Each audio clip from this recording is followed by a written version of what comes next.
All right, guys, welcome back. We're here with another video. The last video we talked about was how to get into your first property. Now we're going to talk about how going from a 40 to an 80 and how you can make that happen.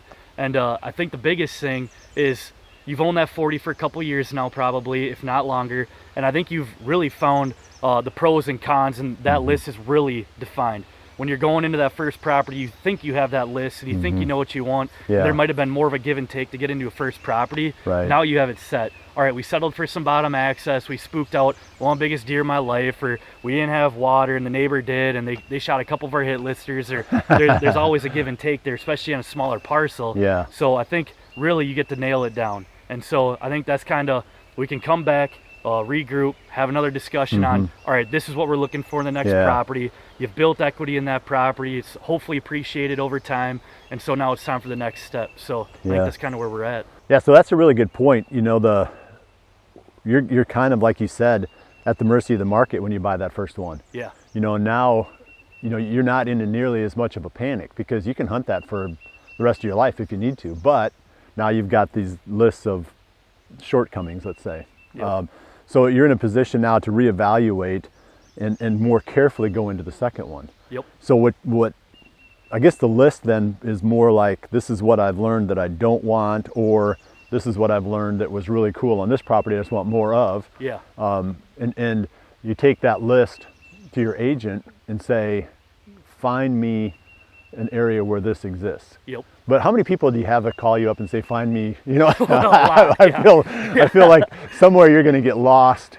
You're going to get lost in the background if you're not fairly aggressive with your search, right? Yeah. Because let's just say I call up an agent and say, hey, next time you find a nice 80, call me. Well, there's like 200 people that are doing that. Yeah. So I think you got to be more responsive yourself, right? If you're going to make that happen. Yeah. Nobody's going to do that for you. No. Okay. So yeah, I think that's important too. So how does that search work then? So let's say, because I can hire you as a buyer's agent too. That's right. Yeah. And we're in constant, we're constantly having conversations with potential sellers. And so we can, if we're having more and more conversations and you're keeping on us, you're going to be at the top of that list with a phone call or a text saying, all right, we're in the works with something, be ready. But at least we're going to have a more defined. Yeah.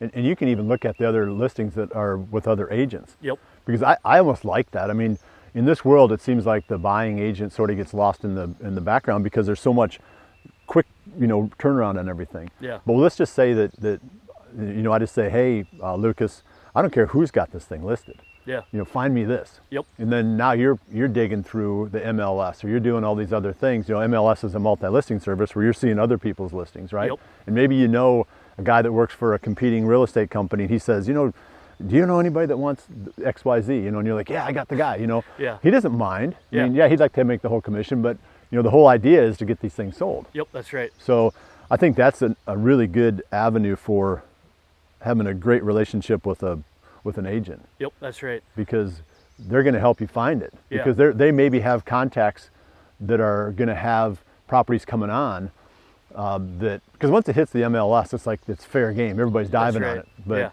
you know, it's nice having that maybe a little bit prior knowledge or inside knowledge of stuff that's coming. Yeah, absolutely. And just having the 2 cents or having the knowledge that we have on that next area, or all right, we're going to 1031 exchange this. You're going to have a little bit of capital gains here. We can hook you up with the right title company, the right qualified intermediary, so you're not paying that huge capital gains or anything like that, and you're going to keep rolling it into the next property. That's going to make you more money, and it's going to give you more acres to go hunt. And I think that's a huge benefit there too. And then, all right, well, we were missing the rental possibility, or we didn't have the tillable income we wanted. Here's this avenue here to help it make you a little bit more money on that next bigger purchase to offset, because you still have a set income on what you can afford.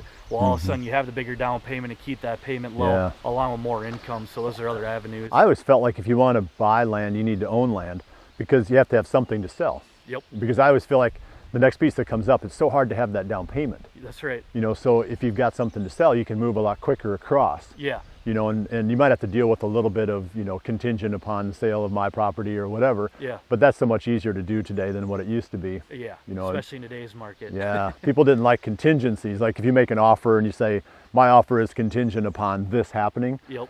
The sellers never used to like that. Yeah. Because it just seemed like, well, this isn't going to happen. Yep. Right. But now it's like you make it contingent on the sale, and they're like, worst case scenario, we do an auction, Yeah, that's so right. we're getting that money. Yeah. Right. So, and I feel, go ahead.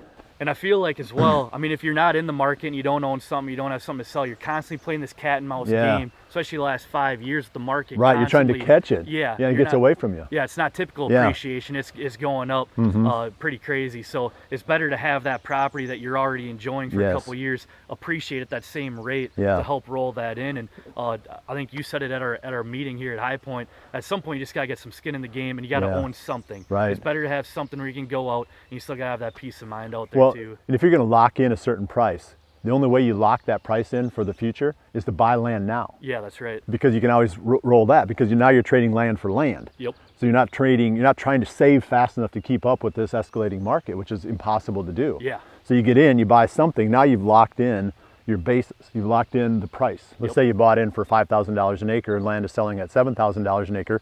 Well, yours is selling at $7,000 an acre too. Yep, exactly. You're not trying to keep up with that, with your down payment, trying to catch up. Yep, that's right. So yeah, I think that's super important. Yeah. So now I've got my 40. I come to you and I say, gosh, I really want more. I want it to look like this, opposed to this. Your job then is to say, okay, here's where you need to be. Yep. And these are the counties, this is the area, these are the neighborhoods or whatever. If you're good at your job, you're going to say, okay, Bill, I get it now. I know exactly what you're looking for. Let's kind of, slow this process down. You're in the game.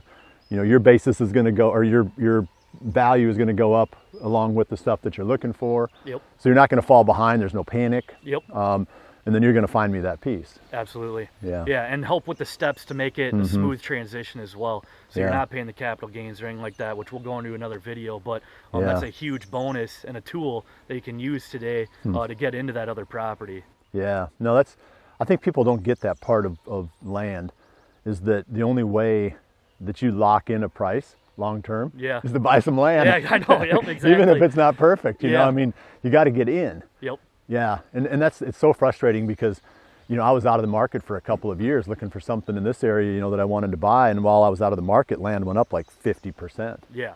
Had I not gotten out, I'd have been trading land for land rather than cash that was getting further behind for land. So, I don't know. Everybody's got their own ideas, but don't cash out until you're going to buy the next piece. Yeah, yeah. And I've been working with a buyer now for, I think, 3 years in Wisconsin. We finally got him a property that he's comfortable with this spring. And it's crazy. It was this big 3-year process. We finally got some skin in the game with him, and he's actually made a rec ground property cash flow to where he's already shopping again for another piece. Wow. That's going to be another affordable piece. I don't think he's going to grow with it, but he's not going to sell either. He's just going to expand. So I think that there's something to be said there too. If you have the income avenues there, to have a rec ground piece, cash flow is pretty crazy. We need to come back with a video about that, because I've never seen that happen.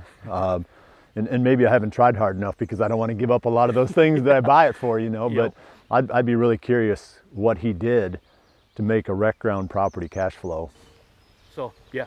Well, guys, thanks again for tuning in. Hopefully that's going to help you give some tips on growing or expanding your operation as far as owning rec ground. We're going to come back again. Make sure you like and subscribe this video. We're going to keep pumping out the content.